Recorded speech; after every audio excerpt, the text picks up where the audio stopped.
So I want to thank everybody coming today for our 30-minute lunch and learn. We're continuing our series on independent living. So we have two speakers here today, Nicole Bowers and Andrea Harker, both from Montgomery County Board of Developmental Disabilities. And they're going to discuss independent living, and they have a PowerPoint here. So I'm going to turn it over to them and let them get started, because I know 30 minutes goes really fast, especially on this topic. If you do have questions, feel free to put it in the chat box. And Andrea and Nicole, it's up to you. I mean, I figured if they could put their questions in the chat box, we can address it as we go, or at the end. One of you, I guess, can watch the chat, or I can let you know when there's a question. I was going to say, Andrea, if you don't mind, can you watch the chat and just yell out? Thank you. All right, so I'm going to turn it over to you and go ahead. I put you both as co-hosts, so whoever's sharing can share your screen. Fantastic. Thank you, everybody, for coming and letting us speak to you. Can everyone see the PowerPoint? Yes. All right. Well, 30 minutes isn't very long to talk about everything in the PowerPoint, so I'm not going to go word for word, page by page. I'm going to kind of skip through. The initial part is just talking about eligibility and some of our philosophies. Early intervention, I think most people are beyond that point. So I'm going to skip through to independent living services. So I think that most people know that as the kids get older, they will be assigned an SSA, or Service and Support Administrator. If you don't already have a Service and Support Administrator or don't know who yours is, please reach out to the county board. You can call Ginger Muse, you can call Andrea, you can call me, whoever you have a phone number for, go ahead and give us a call, and we can figure out who you are assigned to, established with, and if you're not, we can get that process started. The job of the Service and Support Administrator is to help you kind of figure out the path forward, how we can help you, and what services we can provide. Additionally, besides Service and Support Administration, also have the opportunity, if it fits your needs, to request a behavior specialist who can address challenges. They're not always, when people hear, oh, behavior support services, it's not always a bad thing. It's just challenges. Everybody faces things differently and handles things differently. And the behavior support specialist is there to help you, your family, your child, and the entire team learn to refocus some of those behaviors that aren't so pleasant and could be misconstrued. So let's see, I'm going to skip to the next page. Miss Andrea, do you want to talk about employment services and when you start? Yes, absolutely. Thanks, Nicole. My position was created due to the Employment First initiative established about 9 years ago. And I start working with students at the age of 14 that are interested in gaining work skills. And my position has continued to grow over the years that I have been in this. And one of the things I first started working with, and I'm going to jump around on the PowerPoint slide, is I offer a career exploration boot camp. And we offer where we learn to ride the RTA bus, where we do some informational interviewing skills. We tour some different companies out there. But our goal with that particular career exploration boot camp is to give students some ideas of, hey, I can work in the community, and what are some things I can think about. So that was one of the first things we implemented with my current position. Also, too, I do a lot of work with opportunities for Ohioans with disabilities, or OOD. And I will link families up to get them connected with OOD to look at different things that they can do to help. We work together in conjunction to get that student some work skills to get them ready to work in the community. I also do a lot of work in high schools where maybe I'm teaching employability classes or going in for different meetings or giving different, or trying to put together different night programs so that schools can learn more about our programs. And I also try to promote a lot of the SALT series and the SALT teens. I know it can be very challenging at times with trying to navigate everything, but I also do a lot of work with the SSAs out there and different people in our agency, making sure families are connected in all different ways. I think you're still on mute, Nicole. Sorry about that. That's And okay. at what age should parents start looking at work skills and work readiness programs? Well, a lot of the things that I suggest to families is at age 14, most definitely becoming involved with OOD, and they can get an open case. I think it's also important. I mean, the age 14 is kind of just a basic number. I've had a lot of families start reaching out to me recently at 12 and 13, what can we do now? It's hard to give that definitive answer, but one thing you can do is really, as a family or guardian or a student, is really be a part of your IEP and putting in some good goals in there. Also, being a part of those meetings to make sure these things happen. As a parent or a guardian or a grandparent, maybe with your child, talking with them about starting some skills around the house. Hey, can you help me wash the dishes?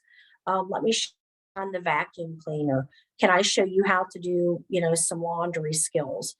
Some things like that you can start doing. It's interesting, as long as I have been in this position, I'm starting to see students that I worked with at age 15 or 16, and now they're getting close to exiting school at 22, and all of the things they've learned in the time that maybe I have been involved with them. So, I think being a part of the IEP and focusing on what you can obtain at school, some things you can start doing at home, working with OOD. It may not be something every year or every month or all the time, particularly with different agencies, but that's a good start. And also, I suggest with a lot of families to volunteer in the community somewhere. I know with COVID, it's been challenging, and I've really encouraged a lot of families to try to get involved with maybe the parks program in the spring or summertime, because then maybe you don't have to wear a mask and you're outside for a little bit. And just, a little bit of experience, I think, is really positive. So those are some things that I pretty much try to suggest, Nicole. What about the Job and Family Services Youth Works program? Can you? I have not had a lot of immediate contact with Youth Works, but I have had a lot of contact with families that have utilized the program after the fact. I can also get into my email, Patty, and get you a couple of emails or links or something if you want to pass this out to families. Typically, the program, from what I know about it, is they start taking applications in January to February, and a student at the age 14 can get some type of employment experience in the summer program. And from what I know, too, there is a job coach. Some things that I have heard about the program is sometimes some of the job places or the actual places where they're going to have people work.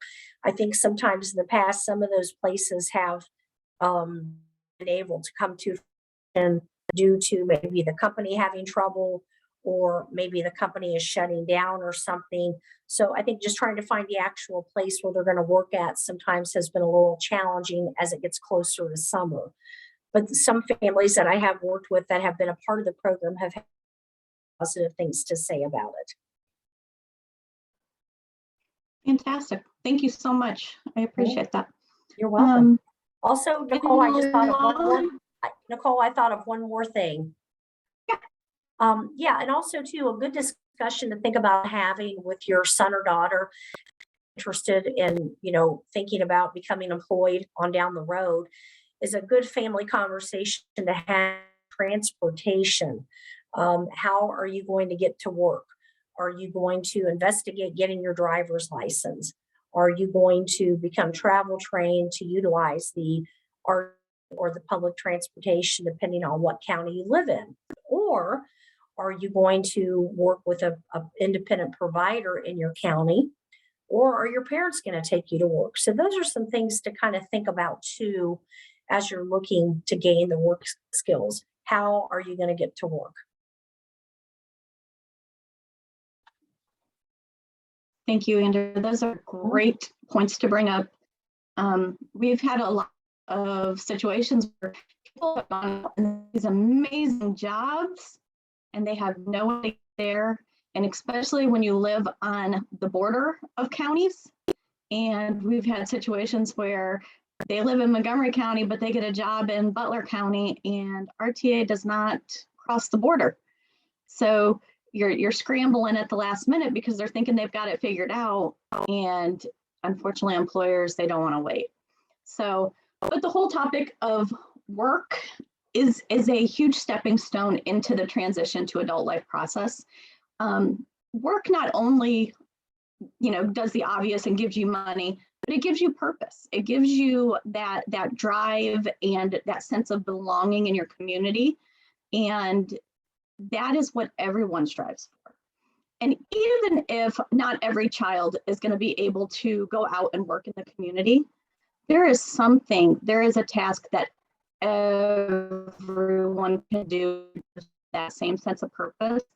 And I don't know if anybody here, you may think this is just crazy, but I actually met with a group of parents that when we were talking about their kids working, they were like, there's no way, that cannot ever happen. And we had this conversation and I said, well, maybe not. I'm like, but they can start out learning skills very, very early.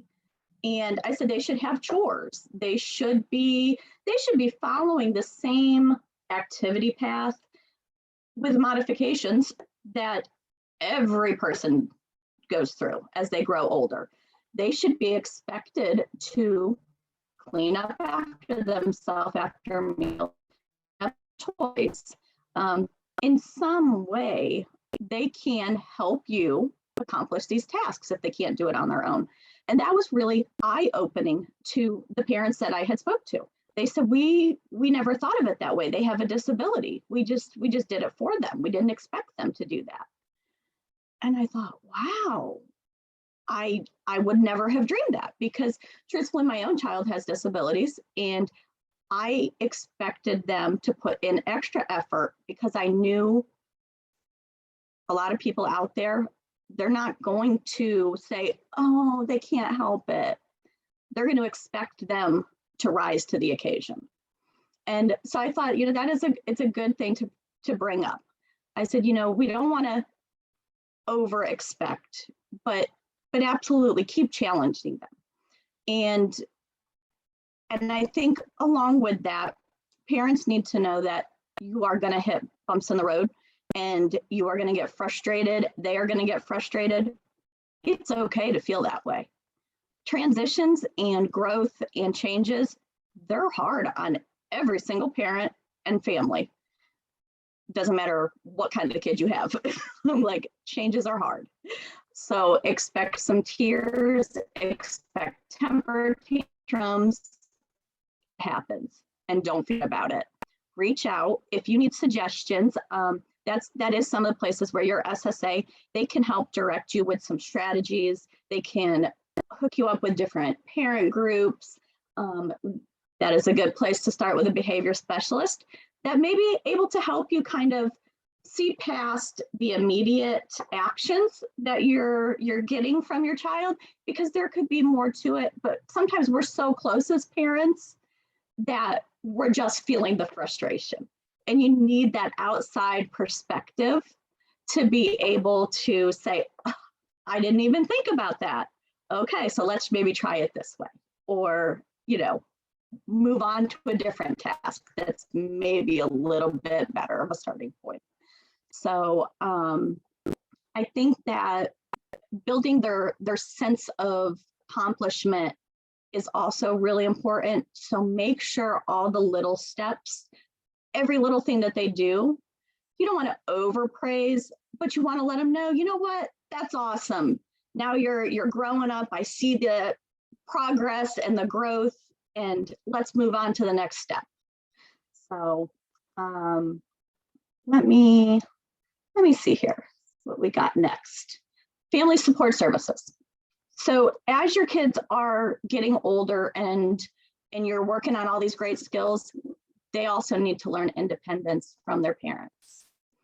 FSSP can be used to have somebody outside of the home or in the home provide some respite. But this also is a tremendous experience for children.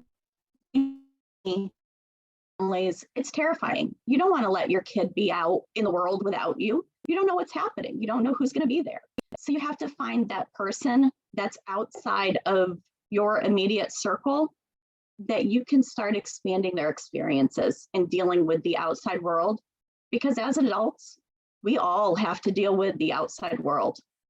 And it's better to do it little bits at a time where you can be there and kind of control the atmosphere.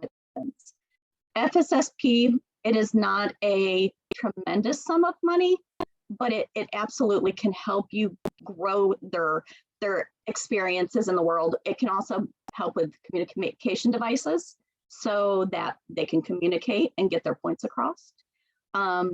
We have also added a component for Montgomery County that if there is a program that can provide the family with respite and integrate them into the community, say karate classes, they're independently able to go to a 30-minute karate class and be with peers and people and anyone besides you, where you can go sit in your car and take a 30-minute break. We are willing to look at paying for that. That is a fantastic opportunity to be able to get out in the world and meet people, and also give you a break to read a book, close your eyes and just rest for a minute. So those are all growth opportunities to help them become successful adults. Let's see. Talking about resources and learning some independent living skills, you can also access the Access Center. This is a great place too, that they do help with learning skills and training. Also have on occasion, if you need adaptive equipment or your child may have outgrown something, a lot of times they have stuff that they're willing to donate to you for free or at a very reduced cost. And it's also a good place that sometimes if you have stuff and equipment that you don't need any longer, you could donate it back to them. So they are a great resource. I think that some of this goes into finances, but I was first going to kind of look at, I know you guys have done a series. Go ahead, Andrea. Did you have something, Andrea? Yeah, Patty typed something in the chat box. She wanted to know if these, I believe when you're talking about the Access Center, are those available to those outside of Montgomery County? They are. Yep. I don't believe that they have any kind of, and I think that they do like the training and stuff for everyone. And this is kind of good for this group too, because even if you don't qualify necessarily for board services, the Access Center will work with people who do not qualify for DD services. There's a lot of mental health services, people who say had an injury, a TBI after age of 22, they will assist them as well. So they are a great resource. Was there anything else, Andrea, in your questions? No, I think that's it. Thank you. Okay, yeah, no problem. So, and then I know that remote support has been a big thing in the last couple of years, and I know you guys have had some presentations. It truly has made a world of difference for some people. And if you start using the everyday devices while your children are young, it's just completely normal to them. And there are things like Alexa or Google Home. You can set alarms. You can have, the Google turn on the lights. They can turn off the lights. I could not believe I just bought a refrigerator and a stove that are attached to the Wi-Fi and to my Google, that I can Google say, is the stove off? So you can work with your child on these skills, but still have that control to check on things and kind of make sure that the doors are locked, make sure that the stove is off when they get to that point. So start researching. And there is typically what do they call it? A technology specialist at each of the county boards that are reviewing these devices as they come out. Right now, Veronica Beisner is Montgomery County's, but we're actually looking to hire a second person in the next few months. That technology is huge. So if you have questions and you're looking for devices that you can start using now, please reach out. Let's see. And then when it comes to like the time that your kids want to look at moving out into their own place and you're not sure if they're ready and they're not sure if they're ready, don't be scared. Nobody's ever ready to move out of their parents' house. I was not. I could not cook a meal to save my life. I think I was probably 35 before I learned to cook. So don't worry about those things. It's an emotional, they have to be emotionally ready.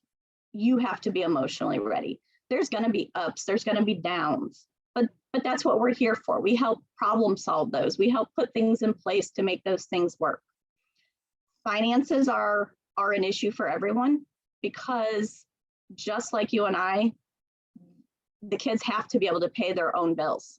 There is no funding streams that pay for utilities or internet or cable. You know, there are avenues such as Section 8 housing vouchers or other subsidies that will help with the rent, but their Social Security checks is what they have to live on unless they work and make money in the community. So it is a great service to your kids to meet up with other families as they're growing, to find people that you have things in common with, that you may be able to share housing. As a college student, I lived with 4 other people for a long time because none of us could afford to live on our own. Did it always work out fabulous? No. It is probably going to hit bumps in the road with your children as well. But you work through that. Make sure you voice opinions right away. Don't wait until it's ready to explode. But also be open-minded because housing in every county is so limited. And that is not just the DD system. That is, I think, Ohio in general. Affordable housing is at a bare minimum. It has been really rough. I think that 30 minutes is not nearly long enough to talk about everything that you need to talk about. But if you go through the PowerPoint, you will also see there are residential options besides independent living in the community. There are intermediate care facilities or ICFs that provide 24-hour staffing. They typically have a nurse available. They're trained to handle more medically challenging as well as sometimes the behavioral issues. There are, let's see, boarding type homes if they don't need as much support. There are developmental centers. They're not for long-term housing, but if there's extenuating circumstances or needs, they are still available.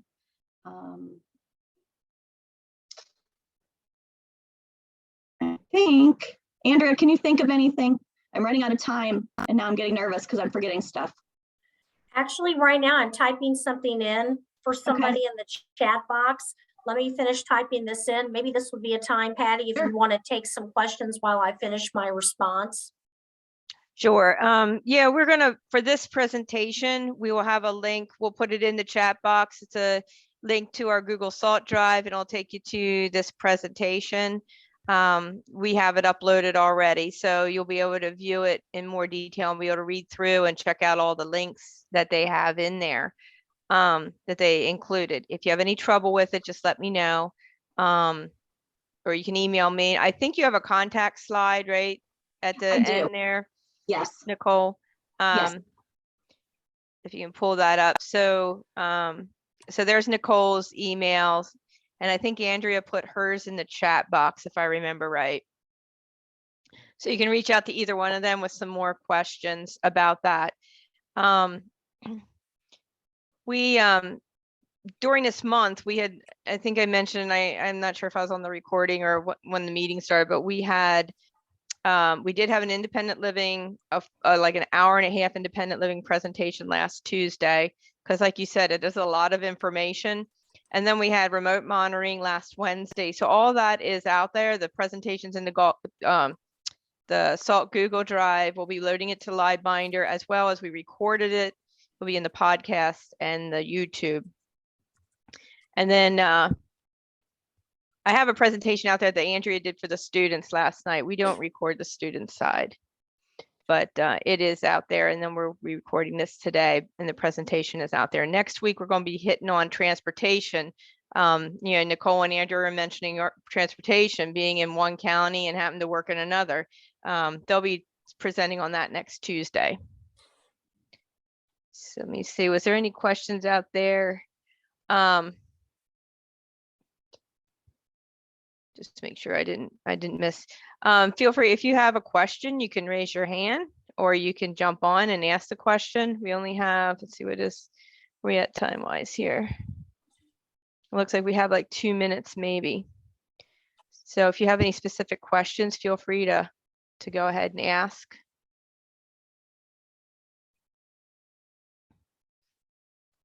I guess if we're a place to start, as mentioned, you know, contact your county board of developmental disabilities. We have a couple county boards on here tonight. Phew, it's midday, noontime. I'm used to tonight's. But if you don't know who that is or how to reach them, you can reach out to, I mean, Andrea or Nicole, they can, you know, or I can reach out and I can, you know, tell you how to get in touch, or, you know, you just call the main office number and just ask for the eligibility department and see if you can get things rolling to apply for that. It's a great place to start. Do you have anything else to add, Nicole or Andrea? No. I don't, but thank you guys so much for having us. Thank you, Patty. Yeah, it's you're welcome. And Thank you, anybody else on here from another county board have anything else to add? You feel free to jump in if you do. Nope, it was a great presentation. Thank you. Great, thank you very much. All right, well, thank you, everyone. And if there's no other questions, we'll go ahead and I'll stay on for a minute or two while we end the session. But thank you for presenting, Andrea and Nicole, and look forward to seeing everybody at maybe next week's session. Thank you.